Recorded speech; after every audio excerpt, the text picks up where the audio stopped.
Welcome to the Aristocrats Soccer Podcast, the elite soccer podcast in all of soccer podcasting and podcasting in general.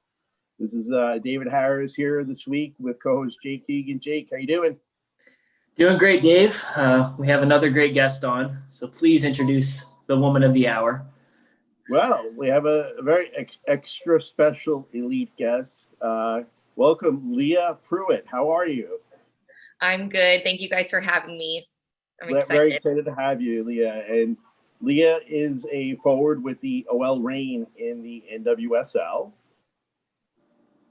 And also, we just wanted to say extra special congratulations. The news just came out today as we're recording it today on December 9th that you just signed for 3 years, 3 additional years with OL Reign. Congratulations. Thank you so much. I'm so excited. Like, there's no team I'd rather be on. So I'm just super excited for my future with them.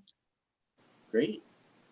That's awesome. Anytime you can commit your future long-term, it takes a big ease off your shoulders, and you can really just focus on getting better as a player now and having success on the field.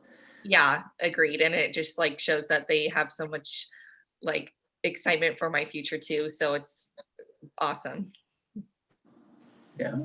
What is it about OL Reign? It just seems like you and the club just have a really good connection, really good relationship.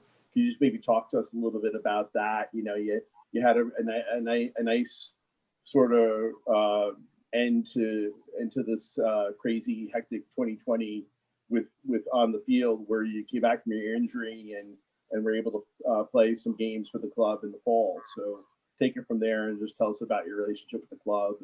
Yeah, so I was there for a little over 2 months, just getting back into it after my knee injury, and they were so welcoming and warm, and it was like I went in right to like a super competitive atmosphere, which I love, and it just like reminded me how much I love soccer.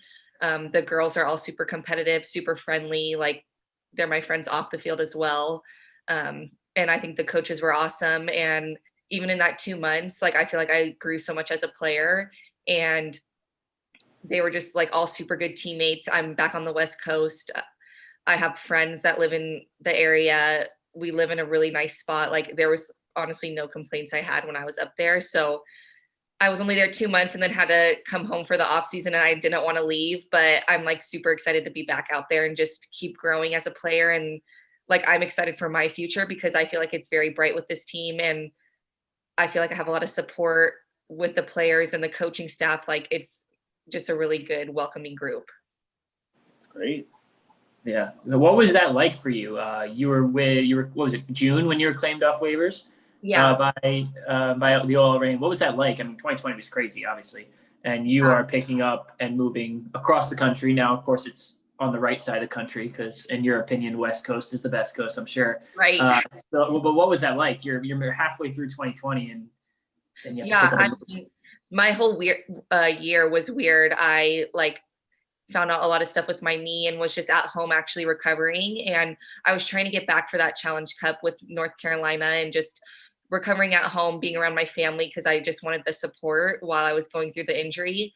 And then got a call saying, sorry, you're waived. You're not going to be ready for the cup. And I'm like, totally understandable. Like they tried to keep me as long as they could and it just didn't work out. And when the Reign picked me up, I was just like so excited, and it made me just like want to push even harder to be back and be 100% because like I was hurt and they still like wanted to take the chance on me and could see my potential. And I was like, it just like gave me an extra spark like in my heart to like want to go and just do as best as I could and get back on the field and do what I love. And going back to Washington, and yeah, I just like I was in California, so I didn't have to move all the way across the country, but going up to Washington was awesome just to like be there. I was so grateful to be there and be able to play again, and then having them be super welcoming and just being back in the competitive mind that I love to be in. And like, I love being a top level athlete. So it was just like amazing. Like it was kind of like the end of the 2020, like was good for me because like I was able to go and like make an impact too with the games. And I was like, I'm just going to go out there and like do what I do and play and have fun. And obviously doing well and performing well is fun. So I was happy to be able to like impact the team as much as I did while I was there. So yeah. What was it like for you during the Challenge Cup? I was reading I think it was the interview you did online with the club with OL Reign, where you mentioned that, like, because you weren't able to participate because Right. of the restrictions, right? So you're moving from to a new club, but you're not able to go and join them, and you have to watch the games from home, and you're like buying gear like online, and just trying to support the team, and that's a tough period of time besides everything else we're dealing with. It was super weird. Like, I felt really left out, honestly. I like seeing girls play. I'm like, oh, I want to be out on the field right now. But like I said, I was going through my knee injury. I wasn't ready to be able to go back and play full speed yet. I was just like getting back into it. So, but yeah, it was awesome just to be able to have a team that I was like looking forward to going to, and just like being able to watch them play. And just, I was just excited for them to be done so I could go up there and just like get to meet them all and be around them and just be a part of the team. So yeah, it was weird watching, but like fun. But yeah, that whole time was just weird. In a sense, 2020 is the best time to get injured if you have to, because although you miss things, of course, you didn't miss as much as you normally would. Yeah. But it's good to see you back. And would you say you're back to your old self now? Would you say you're 100%, or do you still have a ways to go? I would say I am probably 95%. I don't know if my knee will ever get a full 100, but like in that 2 months, I know like how to manage my body a lot better. Like, I think I've grown like professionally in that aspect as well, where I like know, okay, like maybe I shouldn't do this double day, or I need to ice it. I need to like rest. Like, I am very aware of my body now and just like know what my knee needs. And I think that like comes with time in the league as well, and just getting older and knowing how my body works and what I need to do to make sure I'm performing top level. Maybe could you talk a little bit about maybe the experience with North Carolina? It was great on one hand, right? Because you came in there 2019, and you weren't sure, coming from the draft, whether you definitely would be on the team or not. 2018, they didn't keep any of the players they drafted, right? And so you make the team, you're playing, contributing, making the steps forward, and then the injury comes, and then you're missing out in the championship and a lot of things, right? So maybe just take us through that, if you don't mind, and just tell us about your experience in North Carolina. Yeah, I mean, North Carolina was a great experience for me. I think I grew a lot as a person and a player. I think it was like when I first went in there, I was like starstruck playing with like the top level players. They have like an incredible front line. So even though I was like breaking into the lineups and stuff, it was hard because like I wasn't getting like the minutes I wanted either. But like I was definitely getting better every day, like playing with those girls, and the coaches were awesome too. And I think I was just really homesick, honestly, in North Carolina. And I didn't have any family or anything out there. So I think it went from college, like fun around family, friends, to like literally all business at North Carolina. And so it was a really hard like transition into that, because soccer is like where I found like a lot of happiness, and like it was fun. And then North Carolina, like I kind of just felt like it was more of a job.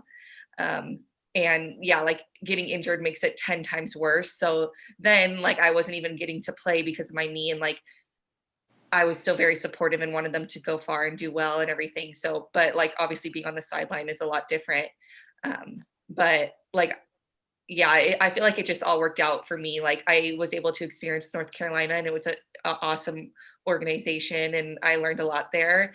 But I think like my future is really bright with the Reign, and I'm like super excited that they took a chance on me and were able to like see my future, even though I was hurt at that weird time. And I think it made me want to just like prove myself a lot more again too in the league. What was your kind of draft day or your experience? You were drafted 5th overall, like Dave had mentioned. Everybody's is different, and but it's definitely a big moment as a player when you kind of, you see your name pop up on the TV or if you attended in person. It's always a great experience. So what was that draft day experience like for you? Yeah, it was really cool. So I actually did go. It was in Chicago, and I went with my dad and my friend Allie. She played at USC, and she went too with her family.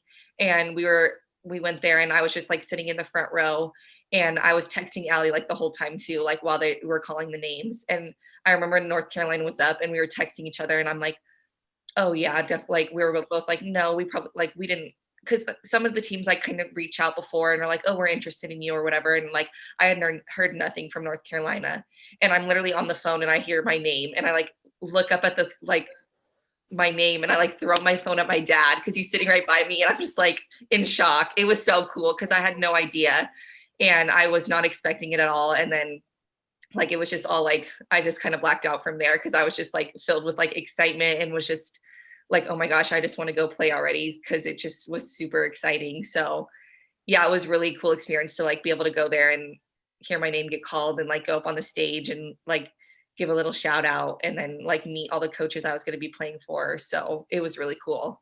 I recommend going to everybody. One of the things I ask anybody who's played with North Carolina that played for Paul Riley is like, could you actually understand anything he said? Yeah. Do you know who my coach is now? Fareed. He's really hard to understand. Because like Paul comes from Liverpool, and my dad comes from Liverpool. Oh yeah. Like I have a lot of like uncle cousins, so like. Oh yeah, I'm very familiar with the accent. And I've met Paul just a couple times. I don't know him or anything, but like just at soccer things. So like he's got a thick accent. Yeah, he does. You need to talk to Fareed though. Then you'd understand. Do you have anyone, whether it's Fareed or Paul Riley or even your dad, being that he was at the draft with you, do you have people in your life that you feel like has had a big influence on who you have become?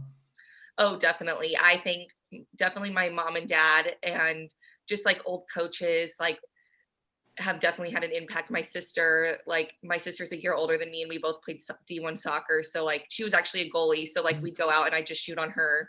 My dad and mom are both like high level athletes, like still to this day. So I have like a lot of support around me. And I think that they like know how to like push me and help me, like even when I was going through my injury, like and was sad and like didn't know what to do, like they were always there and supportive of me. So I think like having those people around like definitely motivated me to just keep chasing what I love. And I think my family is like a huge impact. And like when I'm home, like coaches that coached me when I was like 8 years old, like will still go out and shoot with me and like are just like, oh yeah, come out and train. Like it's so nice to have people that like want to help you get better, like just because they like just appreciate you. So I have a lot of special people in my like there for me. So it's awesome. Can you maybe talk a little bit, take us through your college career, very, very successful one, particularly at USC, but you started off at San Diego State and then you ended up at USC and really senior year was a big year for you. So maybe just take us through that a bit. Yeah. So I went to San Diego State my freshman year. My dad played football there and I committed when I was super young, like a freshman in high school.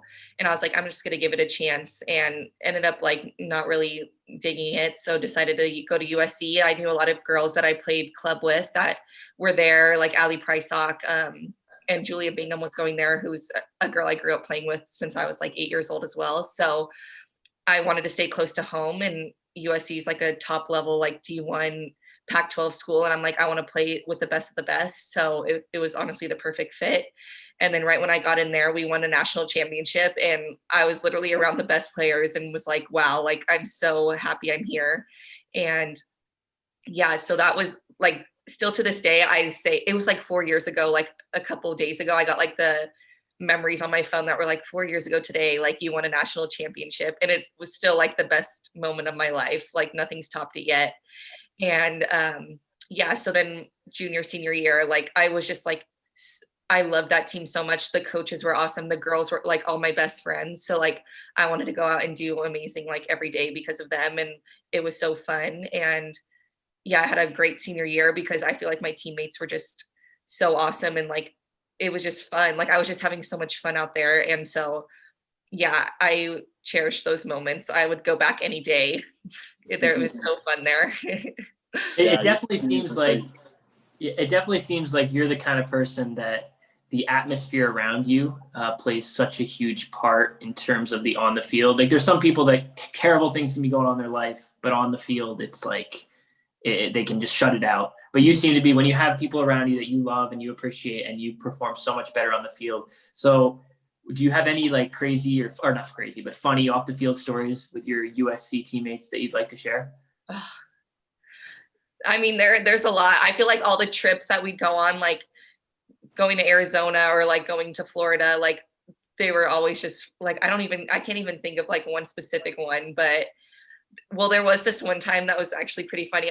We had just won the semifinal in the national championship tournament, and we won, and we like had this huge speaker, and we go into our bus, and like we have like our coach who like is like no cussing ever. Like if we cuss, we have to do push-ups, and we had like the president of the school there, and like the DA, like just everybody, like high USC people, like profiles there, and we are like blasting. I can't even remember what song it was, but we're all like dancing and like singing it. And Kadani's like, turn that off now. Cause we were like just so happy and excited and like blasting like some bad song. Who knows? It probably like had a cuss word in it. And he was like, shut that off right now. But we were just like so happy. So that one was really good. Oops. Yeah, we were like, oopsie, oh well, at least we won, so he can't be too mad. He was probably just like playing it cool for the other people. You kind of hit on a little bit of some of the other players that you played youth soccer with. Could you just maybe try to take us through youth soccer in California and your experiences with it? Okay, yeah. So I started playing club when I was, I think, 8. I like played in ASO and then went to club. And my sister is a year older than me, and I think she was in kindergarten and came home and was like, "Oh, Dad, like I want to play soccer." And then I just like went and did it with her and was like, "This is my sport. Like I love it." And so I just stuck with soccer all throughout my life and played at Arsenal for like 6 years. We had an awesome team. Like a lot of girls are still playing today that were on Arsenal. And then played 3 years on West Coast in Orange County area, and then played 1 year with Slammers. So yeah, just being, I was like, it was super competitive growing up. I was in ECNL, like did a lot of training, I did a lot with soccer, and just, yeah, I don't even know what else to say. I have a lot of girls that like still play today that we just grew up playing it, and all pretty much went to college playing soccer. And then there's still a lot of us that are still playing in the league, which is awesome. It must have been a very competitive environment, though. Southern California, Yeah, there's a real hotbed for soccer. Yeah, definitely is. Yeah, it's on the men's side too. There's so many good players in California, and there's plenty of coaches that think it's the best part of the country in terms of talent development. So when you were kind of growing up, you obviously had a lot of good players around you. You went to all these, like you had opportunities to play in front of college coaches. You had opportunities at showcases and things like that. But would you have any advice there, if there's any young girls listening? Would you have any advice for kind of the college recruiting process? Because you're someone that you didn't stay at your first choice, your first commitment.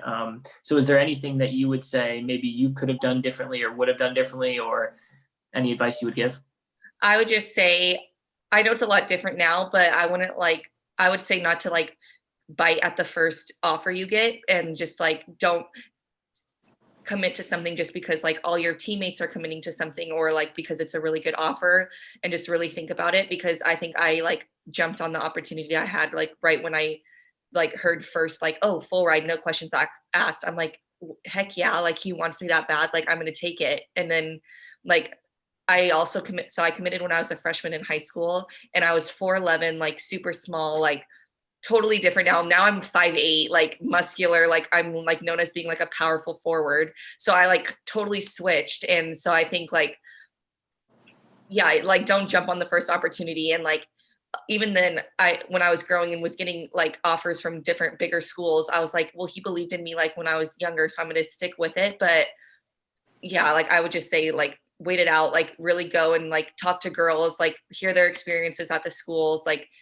and so you can make the right choice the first time. But also like it's not a bad thing to have to transfer either. So I don't think I regret anything I did, because like I love the people that I met at San Diego State too. It was just like not really good soccer year for me, which is why I decided to leave. But like I have friendships that I could never replace from San Diego State as well. So like there's goods to both. It is such a tough decision though, because when you're 14 or whatever you are as a freshman, and you have someone telling you you're great, I mean, that's flattering. And you're like, heck yeah, I want to go. I want to go there. And it's something that's kind of a sketchy thing that I think that happens in college, where they, especially in football, where they're having like 7th graders commit to big schools.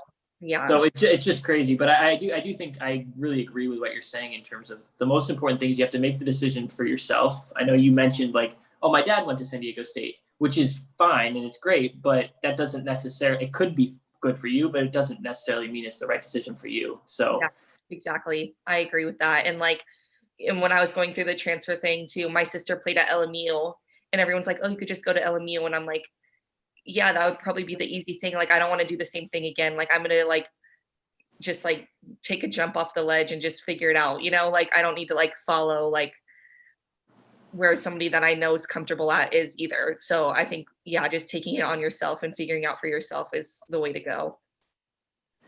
I was reading one of your earlier interviews from a couple years ago. Just I think it was when you were with North Carolina, that you had a pretty set plan on playing professionally and playing soccer as long as you could. Given that there's so few clubs, you know, in the league, so few opportunities, what do you have? Like, did you have in mind? You know, were you thinking of maybe going to Europe or a different place to play if the opportunity to play here in the U.S. wasn't available to you?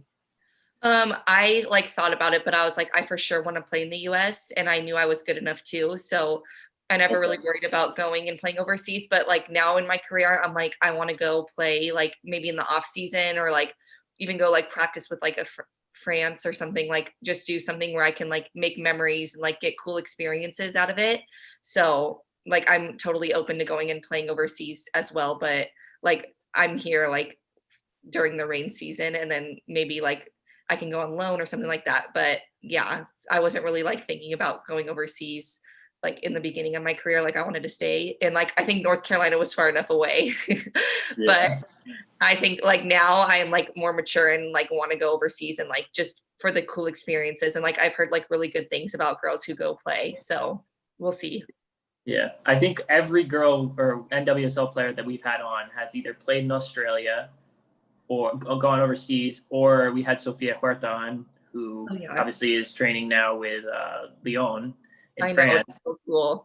I'm sure you're very jealous of her. I am so jealous. I'm like, oh, I wish I was there with them. It seems so awesome. Just watching your Instagram stories. Yes, literally. I just watch her, Celia's, and Bethany's, and I'm like, wow, that looks so fun. Like it's such a cool experience. But yeah, I heard Australia is awesome too. Like Sweden, like I feel like I can't go wrong. Like wherever I go will be a really cool experience. Was the plan for you this off season? You know, would that have been an option for you, or was the plan to sort of stay close to home, or you know, stay with your family and work on rehab and get ready for 2021? Was that the plan they had for you? Yeah, my goal was, just during this time is just to like keep working on my knee, keep getting it stronger. That whole 2 months I was at the Reign was kind of like up in the air just to see how my knee would do, like seeing if it could handle being like a top level like athlete again. And like it was really good, so I can still keep working on it. Like I said, I think I'm like 95 right now, so if I can get it to 198, like 99, like I'm gonna just keep working on that. So I think being home, just like keep working, like I work out a lot, like try to get it stronger. So this is like a perfect time for me just to be home and like keep working on that. And then hopefully I'm like full go by the 2021. Is there anything in particular you do in terms of nutrition or certain types of workouts that you like to do, both for your knee and just in general? I like do like certain knee exercises probably like twice a week just to keep those muscles strong. Like there's a lot of like little things that don't even seem like they help, but I know that they like are working it and like getting it stronger. And like I mentioned, my mom does CrossFit. She's like super high level. So we'll like look at the workout, and if it's something like not too crazy, I'll like go work out with her. But I've been going to CrossFit a lot with her during the off season, which is super fun. And then like I literally try to find soccer like as much as I can. Like I said, my trainer from when I was like 8 years old, like will still take me out shooting. Like I find like Allie Pricelock lives around me, so I'll go like do some like passing stuff with her. Just whatever I can find. I go do indoor with like pick up people that I know from high school, like just like I do everything and anything to like, and I love doing it because it's just fun and I love going out and just running or being on the ball. So I do everything.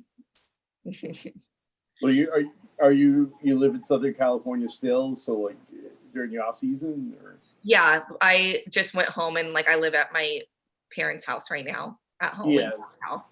So I mean, Southern California, you know, I'm guessing even though it's getting near winter time, there's still plenty of opportunities for you to get out, you know, in a safe environment, but you know, with a teammate or a friend who, somebody, you know, a high level player like you mentioned, you know, that you could go train with. And yeah, I think it's, yeah, being outside is like totally fine. We like make it safe, but it's been like 80 degrees. Like I don't even think it's rained since I've been home. So I know it's gonna be weird when I go back to Washington. It's gonna be like super cold and rainy. Everyone's like, "Are you ready for that?" I'm like, "No, but I'll have to be. It's fine."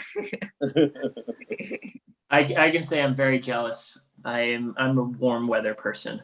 I'm from New York, and Dave is also in New York.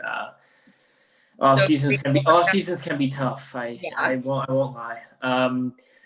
But anyway, how much do you think like this past season with the rain, like how much do you think that has helped you going forward now into 2021? Hopefully, maybe playing with the national team at some point. How much do you think you are prepared for that, and what's next for you? What are your goals?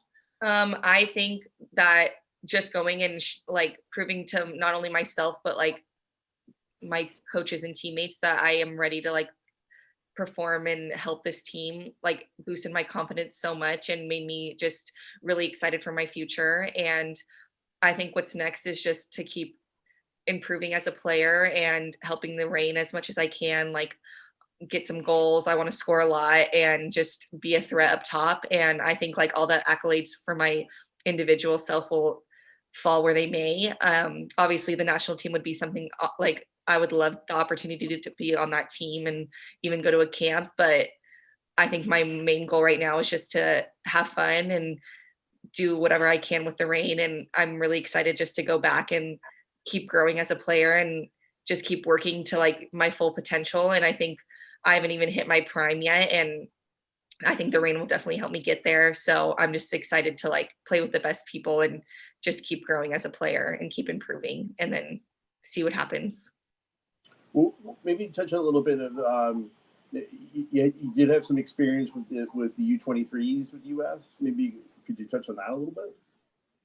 Well, I was actually I think I was with the U20s when I was a senior in college. And then I got invited to the U23 camp when I was at North Carolina, but that's like when I was like debating on getting surgery or not. So I ended up not going, but yeah, it's always like a super cool experience though, going and playing with the best players. And like, I love being in like an atmosphere where it's super competitive and like hard and just tough and everyone's just like going at each other. So I like that. I feel like I thrive in that kind of thing. So it'd be so awesome to like go and just do a camp with like the full team or something like that. So maybe. Have you had a chance also, I guess the interaction has been so limited, but have you gotten any feedback from any of the fans in you know, Seattle about, you know, you playing with the Reign? You know, have you gotten any, you know, people, you know, encouragement or just excitement that, you know, you're on the team, that you know, you're going to be, I mean, it was just announced that you re-signed now for 3 years, so you're going to be an integral part of that team for the next couple of years. Yeah, I've gotten some like fan stuff like on Instagram and Twitter, and I actually got like a letter a couple of days ago that was like, oh, like I saw your game, like you did, like it was like a little like 8-year-old girl, and she's like, you inspired me to play soccer. And like that's what, like, honestly why I do it, because like seeing the little girls and boys that like look up to me is like amazing. And it's been so weird like not being able to see them in this crowd and like play for them and hear them cheering, but like I know they're there, which is awesome. And like I can't wait for it to like be pretty much normal again so they can be out there and like I could see their faces, and it just makes me smile. And yeah, I think it's cool. Like I could already tell there's a big fan base with the Reign. So I'm super excited to just let them get to know me more and like be around. Like I'll be around for 3 years. So let's go. Hopefully much longer. Yeah, hopefully longer too. True. A lifetime contract. That's Yeah, that would be good. The next 10 years with the Reign. Do you think there's anything that those little girls that look up to you that obviously are big fans of the Reign or big fans just of you?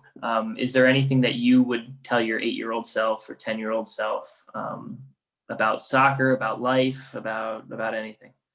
I probably would tell myself that it's all worth it. All those extra hours, practices, missing out on stuff with your friends from home, because it's all just, it's worth it in the end. If it's really what you love, then just go for it and just keep fighting and pushing and believing in yourself, because nobody, like, you have to believe in yourself most of all to be able to get what you want and get where you want. So I would just tell myself just to keep loving yourself and keep just slaying and doing whatever you can to get up to the top.